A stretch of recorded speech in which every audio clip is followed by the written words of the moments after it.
Welcome back, my dear friends.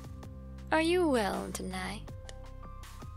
For those of you that are, then I hope you are excited for tonight's story. And for those of you having a less than stellar day, then I hope my tale brings you comfort. Go ahead and get settled in. Ready to go? Then let us begin. I must admit to you all that, unfortunately, no matter how early you catch my videos on YouTube, someone else has heard these stories before you. My consultant, I suppose you can call her, is actually someone with quite the paranormal heritage herself, and has been quite taken with the idea of sharing these tales for the world to hear. In fact, she has contributed a great many to my narrative repertoire that you will all hear at some point. That woman is my granny. Unlike my papa, his wife has a habit of being involved in actual unexplained mysteries. She grew up hearing ghost stories from her father and helped foster my own love of storytelling at an early age. Tonight, I will be bringing you a story from her youth, which I have called The Butter Churn. When my granny was 17 years old, she lived with her family in a small farmhouse. She had many siblings and half-siblings, so the little house was a bit on the crowded side. Fortunately, at the time of this story, some of the family's most prolific brood had already moved away to start their own lives. Since she and another of her sisters were nearly grown, their parents allowed them to share a bedroom together, while their brothers and the youngest girl stayed in the other 2 rooms. One day, her father, my great-grandfather, managed to secure a butter churn from a yard sale. It was actually very beautiful, carved from cedar wood and polished to the point that its deep maroon and tan grain almost shined from how smooth it was. My great-grandfather was very proud of this magnificent find. With such a large family living in the rural Appalachians at that time, he didn't have much money to spend on frivolous pretty things. So finding something practical that was so beautiful for dirt cheap was nothing short of a miracle. It was so cheap that he bragged the man selling it had practically given it away. Of course, having small children made having fine things like that a bit more difficult. Even though hardly any of the young children enjoyed their chores, they were more than fine with trying out what to them was essentially a new toy. But without any milk to churn, all they managed to do was make some very loud noises by striking the bottom of the churn with its plunger. My great-grandfather certainly wasn't going to let his youngest rugrats break such a pretty churn, so he had my granny put it in their room for safekeeping. That night, Granny and her sister crawled into their beds. The light in their room was attached to a long pull chain close to her sister's bed. So, once they had snuggled under the covers, her sister tugged on the chain, and out went the light. At the time, Granny sometimes had difficulty getting to sleep right away. Unless she was extremely exhausted, she would often lie in bed for a while with thoughts of the day's events turning over in her head.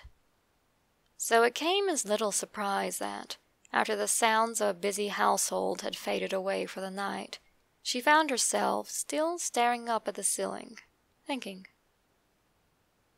Which is why she was the first to hear it. She couldn't figure out what the steady thump, thump noise was. However, after a moment, she realized that it was the sound of the wooden plunger striking the bottom of the churn. Figuring that one of her siblings must have been hiding in the room when they went to bed, she fumbled across the nightstand and grabbed the pull chain that her sister had wrapped around the top of one of her bedposts. Instantly, the room was illuminated in soft light, waking my granny's sister up and leaving Granny herself utterly confused. There was nobody in the room except for them. Puzzled, she got out of bed and started looking under beds and in the wardrobe where they hung their clothes. Her search turned up nothing out of the ordinary. Just the two girls, their beds, a wardrobe, a few knickknacks, and the new butter churn. This left Granny standing there, scratching her head. She wasn't the only one confused. When Granny had turned on the light, she had woken her sister, who was staring at Granny with as much bewilderment as Granny had. "What's going on? Why are you up?" her sister asked. "I could have sworn I heard someone working with Dad's churn," Granny told her. Her sister sat up and asked if she thought one of their younger siblings had gotten into the room. Just like Granny, she tugged up the blankets hanging over the side of the bed and looked underneath, feeling around for the legs and arms of one of the mischievous tots. Just like Granny, she, too, turned up nothing. Shrugging, the two of them went back to their beds. The light hadn't been off for more than a few minutes when the noise came back. Granny's sister turned the light back on. Once again, the room was deserted. Granny looked to her sister and asked if she had heard that, and the other girl nodded. They both peeked back under the beds again, hoping they might have missed something. But nothing was there. At that point, they were both a bit unnerved. There was no way the churn could have been working on its own. In order to work it, milk would have had to have been poured inside, and then someone would have to move the plunger up and down until all of the butterfat had moved to the surface. Granny's sister wanted to go wake their father over it, but Granny shook her head. Their father never liked being woken up for anything less than an emergency. Unless the house was on fire or someone was about to die, he would likely take a belt to whoever over the age of 5 who got him up. Instead, Granny decided to see if, perhaps, a rat might have crawled into the churn somehow.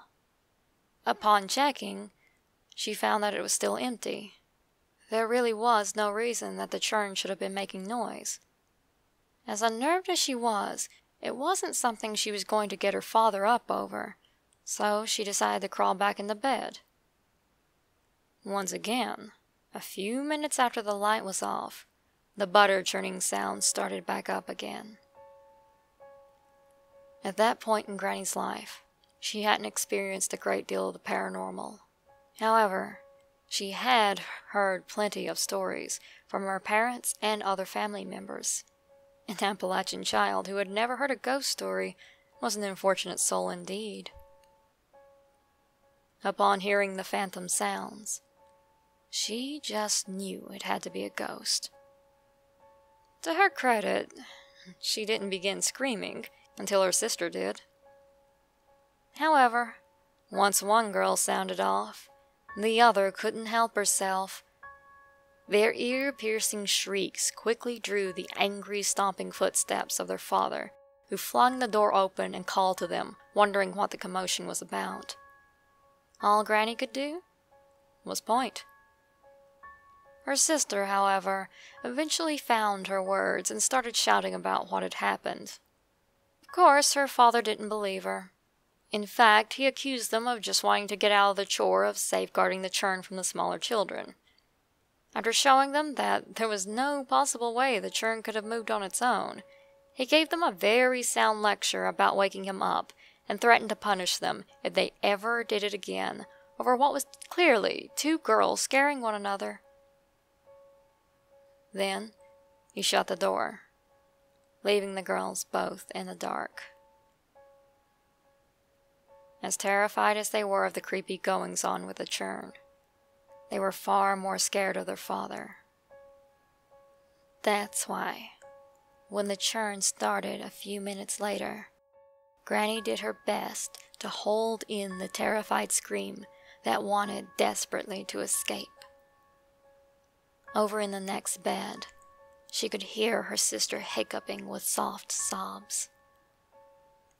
Granny was wondering if they would have to stay in there all night with what might be a demon-possessed Churn when the door opened again, flooding the room with light from the hall.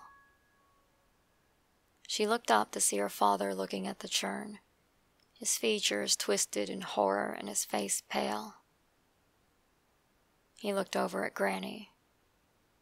"I'm sorry, girls," he said. "I heard it too." After that, their father picked the Churn up and took it out to the barn. He got rid of it a few days later and found another Churn. When questioned by some of the younger children, he made up a story about the other one being more reliable or something to that nature. One of those stories that had just enough credibility to be believed and enough force of tone behind it to shut down any more questions.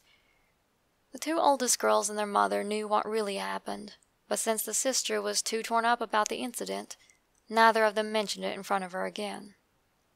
Sometime after that, however, her father called her out to the barn to help him when one of the cows was about to calf. Since the others were away from the barn, she found the courage to ask her then overly stern father about the Churn. "I don't know why it was doing that," her father told her. "But if there was something evil about it, I didn't want it around you kids."